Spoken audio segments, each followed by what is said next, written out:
Good afternoon, everyone. Piere, how's it going? Good, thanks, Joao. All Good, good. good. Today we're joined by none other than Robyn Klaasen. How are you, Robyn? I'm good, thanks, Joe. How are you? I'm good.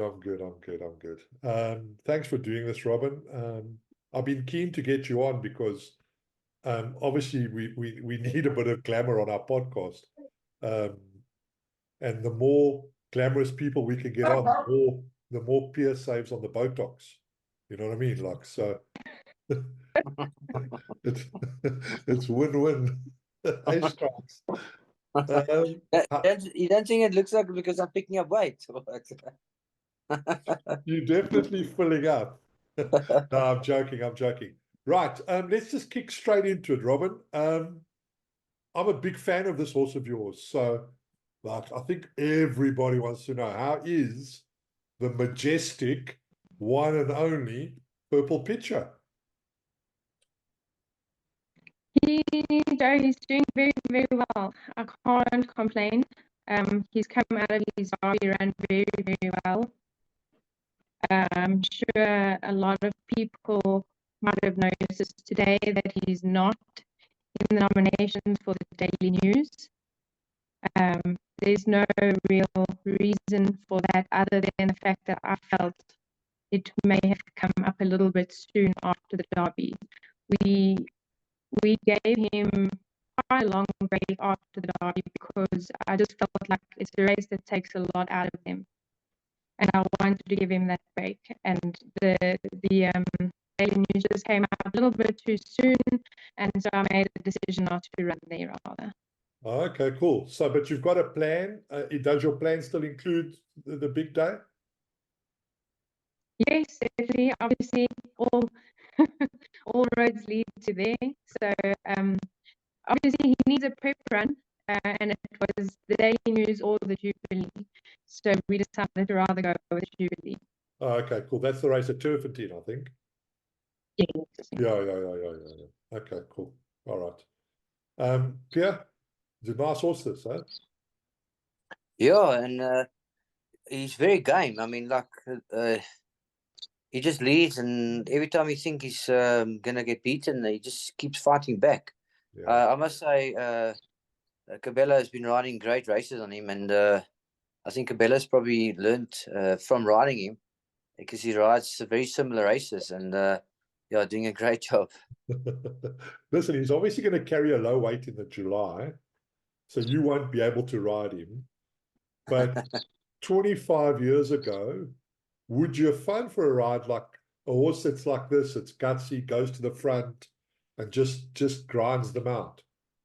But it would definitely be like a type of July horse. Yeah. He's got all the assets, got speed early on, able to be handy, stay out of trouble, and then that short straight, maybe he gets away. I know he takes long. Seems like he builds up rather. Turfentine with a long straight, but they go fast in the July, and you could just like wear them down, especially with a long weight, with a low weight. Yeah, I like it. But maybe that's a question for Robyn. Who's riding him in July?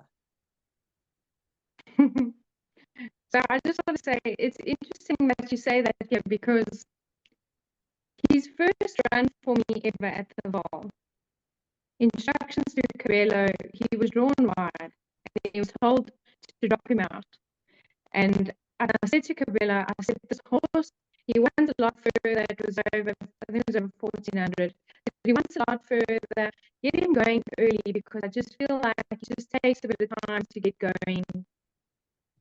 He won the race. Cabello came back and he said, my goodness, Robyn, you almost cost me the race with those instructions because this horse can turn it on like this.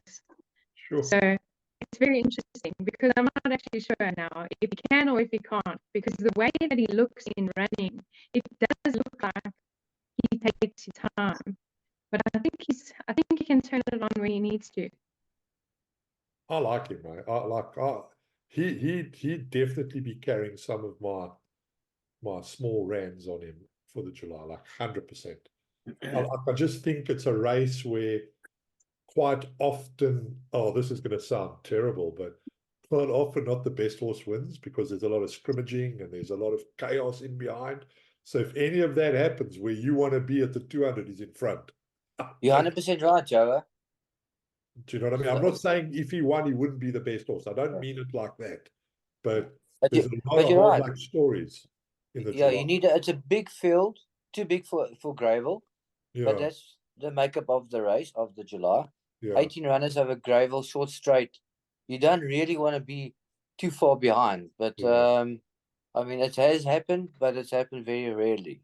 Yeah. I really, Robyn, like, I'm properly in this horse's camp for the July. But you've got other horses in the yard. You've had a good season. Nice juveniles running at the moment.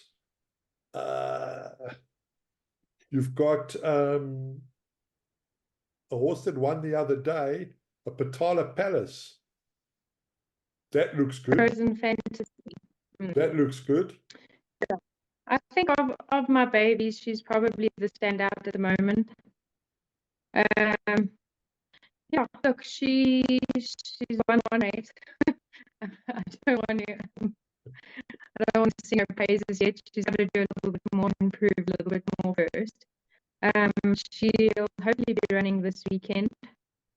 And Okay. look, I really think she's a nice horse. I hope she's a nice horse. And the goal with her would be the Golden Zip on July Day. Hopefully, if all goes to plan, she would need to, I suppose, win this weekend if she's good enough for that. Yeah. I'll tell you how good she is. Tell me. She ran there were 3 races on the same day over the same distance at Turfentine. Right? And she ran, when you mix the times up, she ran 1.42 lengths off the best 2-year-old in South Africa. It was called Wahid. Wahid, okay. When you mix up the times on the day, her and Wahid carried the same weight. Cosmic Speed carried 60, but yeah, listen, she's definitely above average. So something to look forward to for the viewers for this coming weekend. Has she been accepted already, or you just know that you are going to run it? Federations of tomorrow. She will run. Currently looking for a jockey. Her jockey is suspended. Oh, what weight does she have? 60. 60. Oh, I wonder if there's anybody available. Oh, I wonder why nobody's phoned. Well, yeah, he's fussy. I don't know why. Robyn, but what else? How many horses have you got in your string now? Sure, I don't have many. I've only got about 33 at the moment. How? When you've got such a nice strike rate, the horses look well, they run well. Maybe this video will help. Like, I know from my perspective, there's 2 coming to your yard now. So Purple Picture we're going to follow. Frozen Fantasy we're going to follow. Come on, give the viewers a couple more. How's Texas Red doing? You scratched them from the drill hall, eh? Yeah, Texas Red, Joe, I really, truly believe in this horse. Do you? I think he deserves a big race. Something, not necessarily a grade 1, but he deserves something. He didn't deserve to beat Problem Humdinger. is He didn't deserve to beat Humdinger that day by a short head. There's just nothing for him, unfortunately. It's difficult, huh? It's so difficult. Yeah, Piere and I were just talking off air about placing horses and how you with draws, for example. Piere and I argue about this all the time, but how you with draws? Do you care about a draw? Do you give it a big swerve?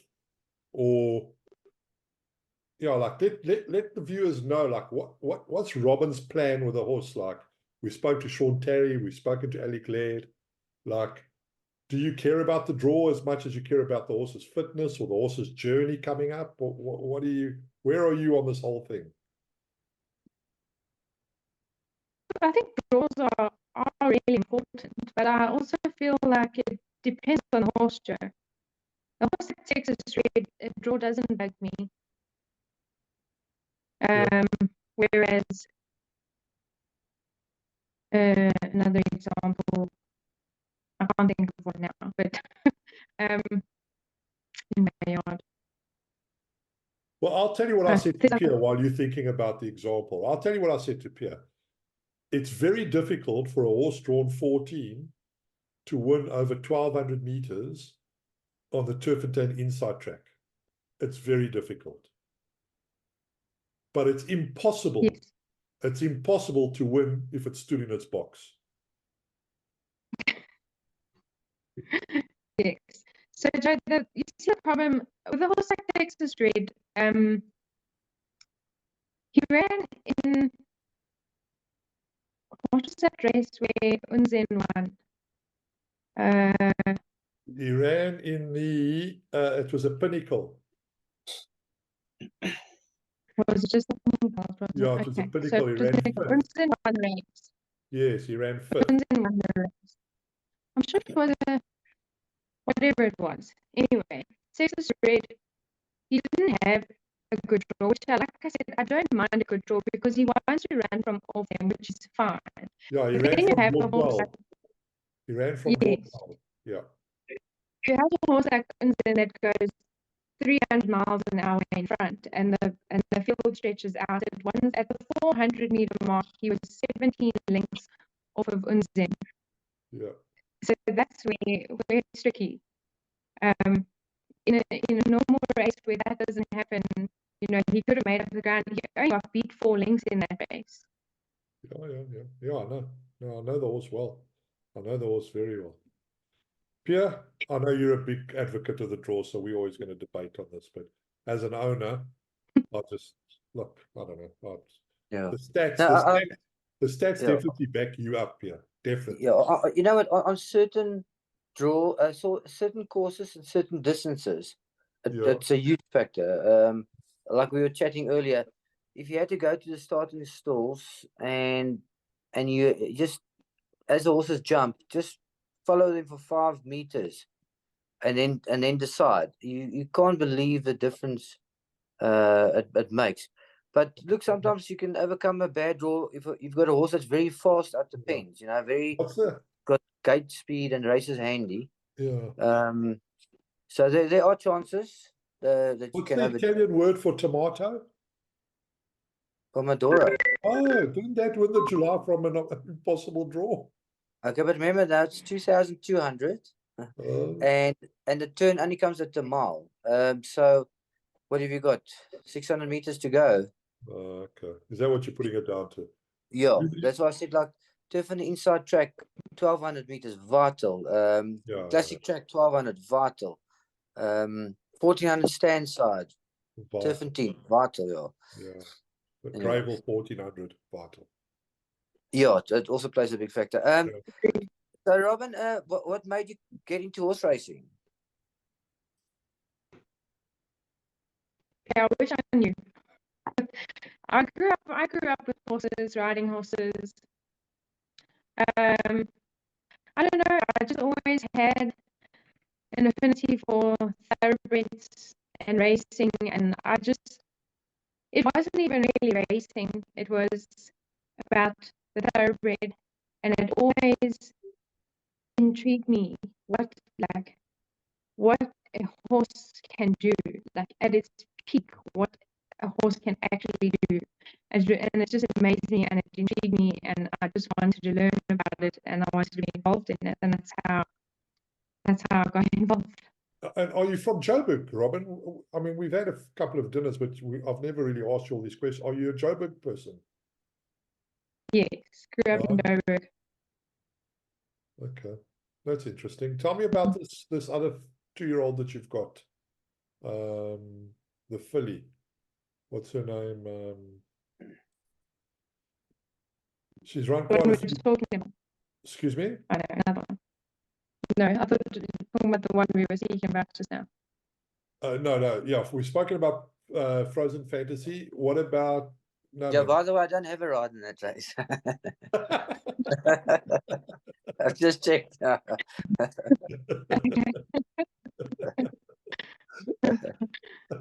Where's she drawn, Piere? Are you happy with Two. Two, yeah, 1400 two. it? You are funny. Okay. Sorry, Robyn. I couldn't hear properly. So who's riding Purple Picture in July? Samanga. Okay. So he's Okay. confirmed. Can you write? Okay. I didn't know. Obviously, I'm not entirely au fait with jockeys' weights at the moment. I'm trying to deal with my own weight issues. It's her way. That's the one I wanted to talk about. She'll win a few more races, eh, Robyn? Yeah, I think so. She drives me a little bit crazy, but she's a nice horse. I know this I think she, yeah. Carry on, carry on. No, I just think she wants a little bit further maybe now. And possibly just a little bit of time to mature. She's a bit difficult. Her mind is not all there. Okay. And maybe just a bit immature still. Tell me, Robyn, are you a believer? I mean, do you work from a race like the July and backwards with all your horses? Obviously not the July, but do you have a plan for all of them, or do you just sort of get them to a level like Mark Johnson in England? Piere rode for him. He's got quite a different outlook on horses, so he'll prepare them. They never test them at home, and then when they find their level, he just keeps running them at that level. Yeah, and if they excel and keep going through the divisions, then that's where it takes them. And if they don't, well, then that's just what it is. Or are you a planner? Do you like go, okay, this is what I need to do? Like Piere always asks trainers, like, how do you get, like he asked Terry, how do you get them to peak on the main day? Why did it always appear to do that? So I could almost say that about you, because you do quite well on what appears like a planned day. So is that a fair comment? I mean, you're not gonna, obviously you're not gonna say to me, Joe, it's just luck. I eat cornflakes in the morning and that's why it works out like that. We know that there's a lot of hard work into it, but I think it's good for viewers to understand if there is like genuine planning that goes into it, or just tell us. So obviously with the horse I put for picture, we're working backwards for sure. And that's obviously from a long way back already. Some of you might remember when he won his maiden at the Val, I said he was a Triple Crown horse then already. Yeah, you did. So we've been working backwards from then already. Yeah. So some horses, sure, we work backwards like that. I really like the 2-year-old I've got now, Frozen Fantasy. Obviously, the goal is something bigger, something like the Golden Slipper, because she looks to be the sort of horse that can maybe get there. But definitely not with all my horses. Most of them, it's kind of just, we'll take them as they come when they're ready. And I have, to be honest, Joe, I'm still new. I'm still learning. And I've made that mistake of thinking a horse can do more than what they can, and handicapping has gone haywire, and they've been stuck in places where they could never win again. So I've made those mistakes. I don't want to make them again. Well, that's very good. I mean, I think that's really nice to hear, because like I'm quite a big mouth and quite a confident person, and I'll just blurt out stuff, but it's refreshing to hear that, you know what, I am still learning, I am still new in the game, I've made mistakes, and I'm going to get better at those mistakes. So I mean, I know that you married Josh, and you married into a racing family, so I would imagine that very seldom do you guys play Monopoly and Pictionary. I'm assuming that when the family gets together, we all just talk about racing, right? Can you tell us that is that really what it's like? Because I'm pretty sure I think it is like that, but or do you guys all sit and play rummy on the weekends or take a break from racing? So to be honest, there's a lot of talk about racing and horses, but I'll be honest with you, we don't actually speak about other horses, funny enough. And there's grandchildren now. Most of the talk is about the grandchildren. Yeah, I suppose when we're together, it's more about the family and less about the horses, actually. Okay, cool. Yeah. Piere, I'm aware of time.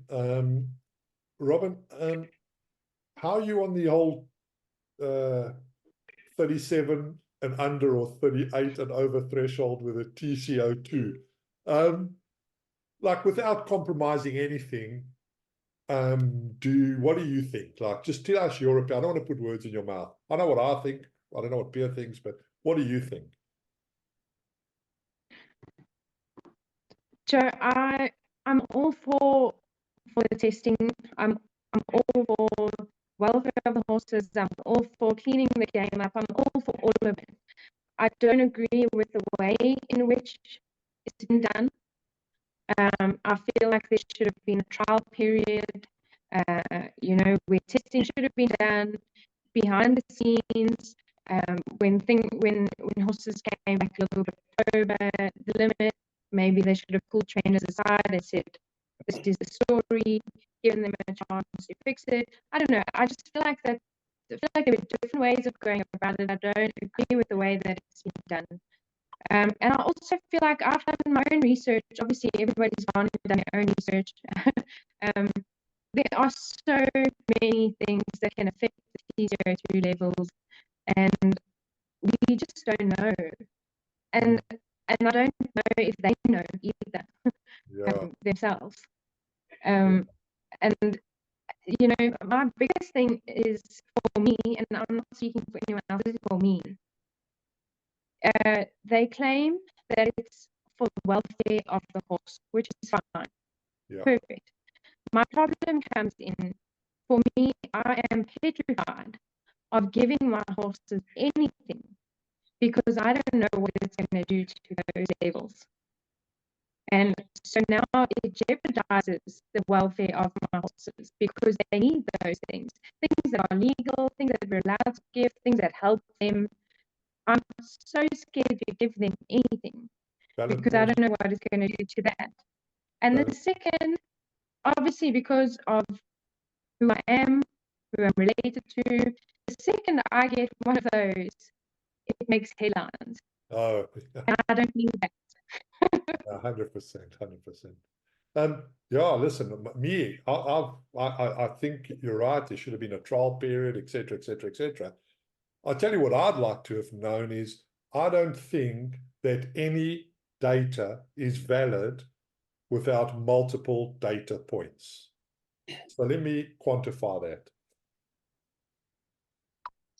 If you take somebody's cholesterol and they've got a 4.8 cholesterol, and you go, okay, well, you're higher than the standard, you now need to take 8 billion tablets. The first thing you should say is, whoa, hold on a second.